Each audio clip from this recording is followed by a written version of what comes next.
Hello everyone, आज के इस वीडियो में मैं बात करने वाला हूँ पावर ऑफ बीसीए स्टूडेंट। जो बीसीए के जो विद्यार्थी हैं उनके लिए इम्पोर्टेंट है, क्योंकि आपको एक बात समझनी पड़ेगी। अगर आप बीसीए में अगर हैं तो ये बात समझनी पड़ेगी कि बहुत सारे लोग जो है होते हैं वो सोचते हैं कि हम एमसीए करेंगे, एमटेक करेंगे या फिर हम कुछ भी करेंगे, लेकिन एट द एंड में आप जो भी एजुकेशन कर रहे हो, तुम्हारे पूरे एजुकेशन का एक ही एंड पॉइंट होता है, दैट इज़ तुम जा करके कुछ समय बाद में पैसे कमाते हो, उस पैसे से अपने फैमिली को सपोर्ट करते हो, तुम अपने सपने को बुनते हो, राइट। तो शार्क टैंक ने जिन्होंने देखा होगा सोनी टीवी पर जो आता है, उसमें ये बात भी मतलब कि निहित है कि वाट एवर यू आर डूइंग, तुम जो कुछ भी तुम कर रहे हो वो कहीं ना कहीं एट द एंड में कुछ ना कुछ फाइनेंशियल एस्पेक्ट ले लेता है, फाइनेंशियल रूप ले लेता है, राइट।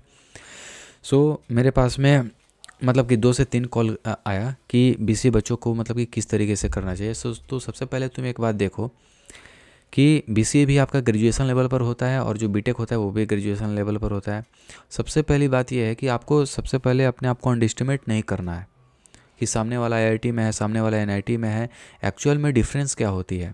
ओके, अगर कोई मुझसे ये पूछता है कि आईआईटी और नॉर्मल जो यूनिवर्सिटी के जो स्टूडेंट होते हैं उनमें क्या डिफरेंस होती है, मैं बोलता हूँ कि जो डिफरेंस होती है वो मोर रिलेटेड टू आपके हैबिट पर, आपके थॉट प्रोसेस पर आपकी काम करती है, राइट। तो एक्चुअल में वो क्राउड होता है, क्योंकि जैसी संगत वैसी रंगत, जो भी आप कंज्यूम करेंगे, जो भी आप वीडियो देखेंगे, आप उसी तरीके के बनेंगे। तो एक्चुअल में फिर वहाँ पर चेंज आनी चालू हो जाती है, क्योंकि वो एक ऐसा क्राउड होता है जहाँ पर आस पास भी लोग जो एफर्ट करने वाले हैं वो आपके मैक्सिमम मिलेंगे। ऐसा नहीं है कि गवर्नमेंट कॉलेज में आपका नहीं होंगे, but the thing is that आपको एक बात एक्सेप्ट करनी पड़ेगी कि माहौल का काफ़ी इंपॉर्टेंट रोल अदा करता है आपके पूरे करियर पाथ में।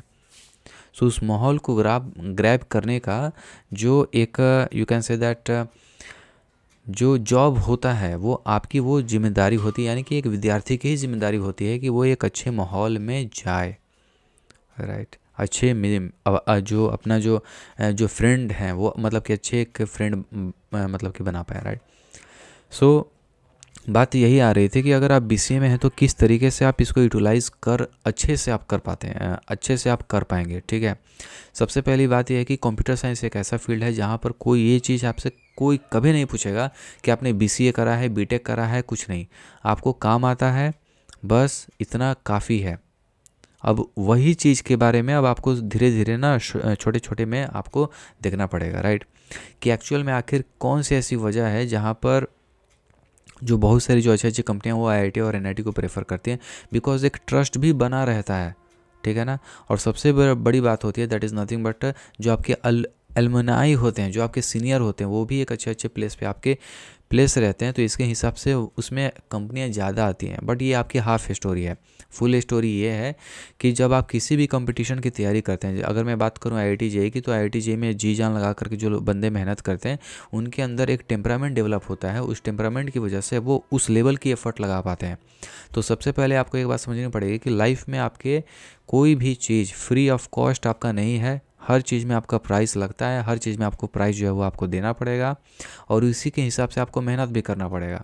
तो अगर आप ये सोच रहे हैं कि हम मतलब कि मेहनत ना करना पड़े, बहुत सारे लोग ऐसे बोलते हैं बीसी यानी कि बाप के कैश पर है, but the thing is that पूरी ये आपकी डिफरेंट है। आपको एक बात समझनी पड़ेगी एट द एंड में कि कोई भी चीज़ अगर आप एफर्ट लगाते हो तो फिर उससे आपका लेवल बनता है, उस लेवल तक बहुत सारी चीज़ें आपके लिए आसान हो जाती हैं, फिर आप थोड़ा सा एफर्ट लगाते हो, इसी तरीके से आप अपने आप को धीरे धीरे पुश करके एक लेवल पर आप चले जाते हो। तो ये पूरा आपका जो होते है कंफर्ट जोन आपके छोड़ने का। तो कंफर्ट जोन वाला मैंने जो वीडियो का जो पूरा थंबनेल है वो मैंने चेंज करके रखा हुआ है, तो जाकर आप उसे देख सकते हैं। But the thing is that कि अगर एक ग्रेजुएशन में बच्चा चला जाता है तो ग्रेजुएशन में जो आपके पास में 3 साल का होता है पूरा का पूरा, अगर आप बीसीए में रहते हुए अगर आप अच्छी पढ़ाई अपने हिसाब से अपने मन से अगर आपने कर लिया तो फिर दैट इज़ इनफ, ठीक है। अब बात करते हैं कि किस लेवल का। सबसे पहली बात है कि सीरियस होना पड़ेगा। आपको एक बात एक्सेप्ट करना पड़ेगा कि जो फैसिलिटी आईआईटी और एनआईटी के बच्चों को मिल रही है वो आपको नहीं मिल रही है, पहली चीज़। दूसरी चीज़ ये हो गई कि हर एक पढ़ाई का एक फ़्लो होता है, एक उसका इन्वायरमेंट होता है। तो उस इन्वायरमेंट में जाने के लिए ऐसा नहीं है कि अगर हम आईआईटी में और एनआईटी में नहीं गए तो हम कुछ नहीं कर पाएंगे। द थिंग इज़ दैट कि अगर आप बीसीए भी कर रहे हैं तो आप ये देखिए कि एक्चुअल में आप वहाँ पर कैसे जा सकते हो उस लेवल पर, बिकॉज एट द एंड में आपको क्या करना है, जॉब करना है या फिर पैसा कमाना है या फिर स्टार्टअप करना है। सो घुमा फिरा करके जो पूरी बात होती है वो आपके नॉलेज पर डिपेंड हो जाती है, और जहाँ ये पूरी बातें नॉलेज पर डिपेंड होती है तो वहाँ पर फिर आ जाती है आपकी एफ़र्ट, यानी कि सेल्फ एफ़र्ट। और वो भी सेल्फ एफ़र्ट आपके सही डायरेक्शन में होना चाहिए। तो जो भी बीसीए के जो बच्चे हैं मैं उनको यही बोलता हूँ कि ठीक है, अगर आप निमसेट या फिर किसी भी चीज़ की प्रिपरेशन करना चाहते हैं ठीक है, वेल एंड गुड है, बट द इनिशियल वे में आपको ये देखना पड़ेगा कि आप बीसीए में जाइए, जी जान लगा करके सी आप कंप्लीट करिए। अगर सी कंप्लीट हो जाता है तो सी प्लस प्लस पे स्विच करने की कोशिश करिए। सी प्लस प्लस पर जब आप स्विच कर जाएं तो फिर अपने स्विच करिए कॉम्पिटिटिव कोडिंग पर, ठीक है। तो मैंने बात करा था स्टडी हैबिट के बारे में, मैं अपने एक वीडियो में स्टडी हैबिट के बारे में हम लोगों ने बात करा था। तो उसमें मैंने आप लोग को हर एक चीज़ के बारे में मैंने बताया था कि किस तरीके से जब हैबिट डेवलप हो जाती है तो आप ऑलरेडी ऑटोमेटिक 8 घंटे 9 घंटे आप अपने डेस्क पर बैठ करके पढ़ाई आप कर सकते हो।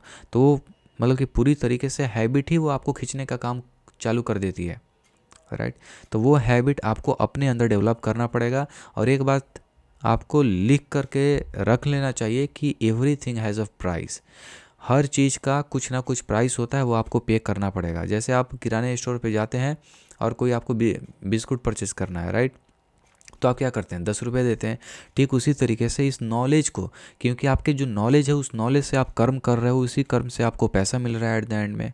तो वो जो नॉलेज है उस नॉलेज को प्राप्त करने के लिए आप जी जान से मेहनत कर रहे हो, ठीक है।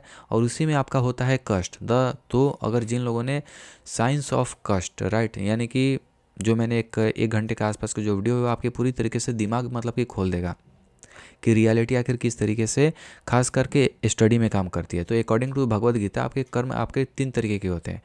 पहला वैसा कर्म होता है जिसको स्टार्टिंग करने में तो काफ़ी ज़्यादा कष्ट होता है लेकिन उसका एंड अच्छा होता है। फॉर एग्जांपल एजुकेशन में अगर आपने देखा है, अगर आप लोगों ने 10th क्लास अगर पास कर लिया होगा तो अब अगर आप लोग पीछे मुड़ करके देखते हो तो आपको ऐसा लगता है 10th क्लास कुछ नहीं है।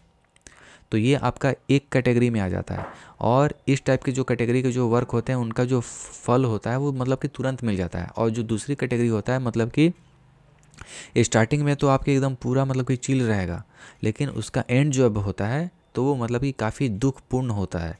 और तीसरी एक्टिविटी होती है जिसमें आपकी मतलब कि शुरुआत में भी आपको अच्छा लगेगा, अंत में भी अच्छा लगेगा। जैसे कि हो गया स्लीप, ओके, ज़्यादा सोना, आप कितना भी सोगे आप कभी थकोगे नहीं, राइट। सो इस तरीके की activity according to the Bhagavad Gita में भी ये बात लिखी गई है। बट भगवद गीता को थोड़ा सा भी साइड में रखते हैं और बात करते हैं अपने मेन टॉपिक पे कि बीसीए के पास में कितना पावर है। आप ये पावर जान लो कि अगर आपके पास में सही व्यक्ति गाइडेंस करने वाला अगर है, अगर वो आपको बता दे कि ये चीज़ हमें पढ़ाई करना है और अगर आपने वो कर्म कर दिया तो फिर आप भी वास्तविकता में अच्छे जॉब के लिए एक प्रोफाइल बना करके आप कंपनी में जा सकते हो। सो यानी कि पूरा ओवरऑल, यानी कि चाहे बंदा बीटेक कर रहा हो, चाहे बीसीए कर रहा हो और चाहे वो किसी भी कॉलेज में हो, मैं ये मानता हूँ कि जो नॉर्मल कॉलेज है उनको ज़्यादा एफर्ट लगाना पड़ेगा। लेकिन यहाँ पे फिर घुमा फिरा के बात आ जाती है आपके एफर्ट पर, आपके पर्सनल एफर्ट पर, कि आपके पास में वो क्राउड है कि नहीं। लेट सपोज कॉम्पिटिटिव प्रोग्रामिंग मैंने बोल दिया कि सी करो, सी प्लस प्लस स्विच करो, कॉम्पिटिटिव कोडिंग आपको करना है। कॉम्पिटिटिव कोडिंग करने के लिए आपके पास में आसपास के मित्र ही नहीं है, तो फिर आप करोगे क्या। सो इस तरीके की चीज़ें होती हैं। बट अगर आपने कर लिया, अगर आपने ये कर्म कर लिया तो ऑब्वियसली है कि आपका एक लेवल जो है वो इंक्रीज़ हो जाता है, ठीक है। सो इस तरीके की एक्चुअल में टेम्परामेंट एक बार अगर डेवलप हो जाती है तो चाहे कोई भी हो, चाहे आप 10th में हो चाहे 12th में हो, इससे कोई मैटर नहीं करता। एट द एंड में आपका एफर्ट मैटर करता है। और जब आप एफर्ट लगा रहे होते हो तो वहाँ का इन्वायरमेंट भी मैटर करने लगता है कुछ समय के बाद में।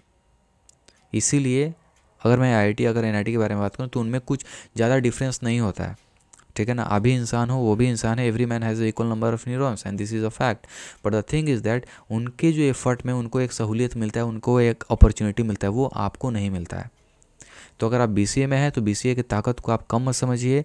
जो भी आपके कोर्सेज़ हैं, मैं ये नहीं बोल रहा हूँ कि आप उस कोर्सेज़ को उसी तरीके से पढ़िए, आप मतलब कि इंडस्ट्री के रिक्वायरमेंट के हिसाब से उस कोर्सेज़ को पढ़िए। किस चीज़ की रिक्वायरमेंट है, पैशन वर्ड के बारे में मैं ज़्यादा कंफ्यूज नहीं करूँगा। आप ऐसा समझो कि अगर आप सी पढ़ाई कर रहे हो, जी जान लगा करके मेहनत करो। जितना जी जान लगा करके मेहनत करो, नोट्स बनाओ और फिर कॉम्पिटिटिव कोडिंग पे आप चले जाओ। कॉम्पिटिटिव कोडिंग के लिए आपके पास में बहुत सारे प्लेटफॉर्म है, hacker rank, hacker athlete code, code forces, code chef, right. बहुत सारे आपके पास में प्लेटफॉर्म है, वहाँ पर जाकर के सर्च करिए। बहुत सारे विद्यार्थी होते हैं, ये पूछते हैं कि सर हम कौन सा प्लेटफॉर्म चूज़ करें। आपको कोई भी प्लेटफॉर्म चूज़ नहीं करना है, आपको क्वेश्चन चूज़ करना है। सो आपको प्लेटफॉर्म डिपेंडेंट नहीं बनना है, आपको ऑलवेज कोशिश करिएगा कि आपको क्वेश्चन डिपेंडेंट बनना है। तो चाहे आपके पास में hacker rank, hacker athlete code, code forces, आप जाइए। अगर आप सी में उसमें अरे पढ़ रहे हैं, पॉइंटर पढ़ रहे हैं, आप उस सेक्शन में जाइए इन वेबसाइट पर, और उस वेबसाइट पर जाने के बाद में आप किसी भी क्वेश्चन को ले लीजिए और उसे आप सॉल्व करिए। अगर क्वेश्चन सॉल्व नहीं होता है तो फिर उसका सॉल्यूशन देखिए। 40 मिनट हर एक क्वेश्चन को दीजिए, जो नॉर्मल एक आपका पूरा पैटर्न होता है, आप उस चीज़ को फॉलो करिए, ठीक है। अब बात कर लेते हैं कॉम्पिटिटिव कोडिंग क्यों ज़रूरी है। क्योंकि कॉम्पिटिटिव कोडिंग से आपकी लॉजिक जो होती है बिल्ड होती है। एक्चुअल में किसी भी काम को करने के लिए आपको सोचना पड़ता है, दिमाग में आपको इमेजिनेशन बनानी पड़ती है। तो वो आपके जब दिमाग में, क्योंकि आपने बहुत सारे लोगों को देखा होगा कि कुछ वो बात सोचते हैं और तुरंत उनके दिमाग से वो बात चली जाती है। तो उसी चीज़ को प्रैक्टिस करने के लिए जब आप प्रैक्टिस करते हो तो आप दिमाग में बहुत सारी चीज़ें सोच पाते हो कि एक अगर क्वेश्चन दिया हो, मतलब कि दिया हुआ है, तो उसके बहुत सारे सॉल्यूशन आपके हो सकते हैं। तो इस तरीके से वो आपकी डेवलप हो जाएगी। और वही लॉजिक जब डेवलप हो जाती है तो जो अच्छे अच्छे कंपनियां हैं, चाहे मैं माइक्रोसॉफ्ट की बात करूं, चाहे गूगल के बारे में, चाहे अमेजॉन की, चाहे या फिर अब तो आज के समय पर जो भी अच्छी कंपनियां हैं वो अब आपके कॉम्पिटिटिव कोडिंग से आपका एंट्री लेना चालू कर दिए हैं। तो इसका मतलब ये है कि जो अगर मतलब कि जो बीटेक जो बंदे हैं, ठीक है, और जो अगर आप बीसीए भी कर रहे हैं तो आप ये कर सकते हैं, लेकिन अल्टीमेटली है वो आपके कर्म पर। सिंपल सी बात है, कर्म करोगे, प्राइस पे करोगे, आपको मिलेगा, नहीं करोगे नहीं मिलेगा, और आप फिर उम्मीद भी आपको नहीं करना चाहिए कि मुझे वो फल मिलेगा। सो बैचलर ऑफ कंप्यूटर एप्लीकेशन की आप महत्व को आप समझिए, बट ऑलवेज रिमेंबर दैट कि स्कोप डिपेंड करता है आपके कर्म पर। अगर आपका कर्म हो जाए उससे सही तरीके से, उस गाइडेंस में अगर आपने वो काम कर दिया ना, तो फिर आप compete कर अच्छे से कर पाओगे। और कभी भी अपने आप को कम समझो मत, क्योंकि आईआईटी और एनआईटी में बहुत ही कम ही लोग मतलब कि जाते हैं, राइट। आप 12 या 14 लाख के आसपास जो कंपटीशन होते हैं, but the thing is that कि अगर आप अपने लेवल पर वो काम कर दिए, जैसे कॉम्पिटिटिव कोडिंग, C++, ये इतना मतलब एंट्री लेवल का अगर आपने काम कर दिया, उसके बाद में अल्टीमेटली कंप्यूटर साइंस फील्ड में एक बात जान लो कि नॉलेज पावर है, और उस नॉलेज के लिए आपको कंटिन्यूसली बेसिस पे एफर्ट लगाना है। अगर आप एफर्ट लगा पाते हो तो ऑब्वियसली है कि आप एक एंट्री लेवल तक आप पहुंच सकते हो। पहुंचोगे ये मैं नहीं बोल रहा हूँ, आप पहुंच सकते हो, राइट। क्योंकि हर एक व्यक्ति का पूरी आपकी जो ब्रेन जो स्ट्रक्चर होता है वो डिफरेंट होता है। बट मैं अब उस डीप वे में नहीं जाना चाहता हूँ। But the thing is that जो भी बीसीए के जो बच्चे हैं, मैं उनको यही बोलूँगा कि कोशिश करिए कि आप सी अच्छे से कर लीजिए, C++ पे स्विच करिए, कॉम्पिटिटिव कोडिंग करिए। आपके पास में बहुत सारे प्लेटफॉर्म हैं, जाइए, अपने आप को अवेयरनेस कीजिए। यूट्यूब से आप उन सारी इन्फॉर्मेशन को ऑब्जर्व करिए। कोई भी पढ़ाई करेंगे, कोई भी वीडियो देखेंगे, बहुत ज़्यादा कष्ट होगा, वो कष्ट आपका वर्थ इट रहेगा, ओके। तो जिन्होंने द साइंस ऑफ कष्ट, यानी कि साइंस ऑफ बीइंग अनकंफर्टेबल, जिन्होंने नहीं देखा, जाकर पूरा देखिए, आपका दिमाग खुल जाएगा, ठीक है। अगर आपके पास में कोई सवाल और सुझाव है तो इस कमेंट में आप, इस वीडियो के कमेंट में आप लोग मुझे करिएगा। At this note, thank you so much, and मेहनत करो यार, ठीक है, क्योंकि एट द एंड में जो चीज़ वर्थ इट होगा वो आपका कर्म ही होगा, राइट। तो वही बात है, कर्म किए जा फल की चिंता मत करे इंसान, जैसा कर्म करेगा वैसा फल देगा भगवान। तो जी जान से आप मेहनत करिए और फल की चिंता आप मत करिए। अगर कुछ ये अगर दिक्कत होगी तो ये मैं पूरा स्टेटमेंट आपको दूसरे वीडियो में समझा दूंगा। At this note, thank you so much, जय हिंद एंड वंदे मातरम।